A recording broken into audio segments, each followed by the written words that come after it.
আজকে বলবো ছাতার গল্পটা। একটা প্লেন ছাতা এই পয়লা বৈশাখের সময় সোনার দোকানের থেকে গিফট পেয়েছিলাম।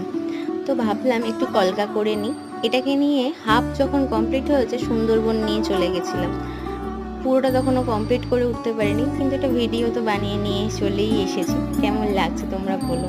তারপর ফিরে এসে আবার পুরোটা কমপ্লিট করেছি। আসলে তুলিগুলোর বক্সটা না আমার হারিয়ে গেছে। আমি একটা মোটা তুলি দিয়েই তাই জন্য আমায় কাজ করতে হয়েছে।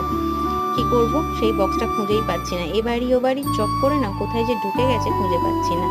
কালকে এটা পুরোটা কমপ্লিট করেছি। কেমন লাগছে তোমরা অবশ্যই কমেন্ট করে জানিও। ভালো লাগলে চ্যানেলটা অবশ্যই সাবস্ক্রাইব করো। Thank you for watching.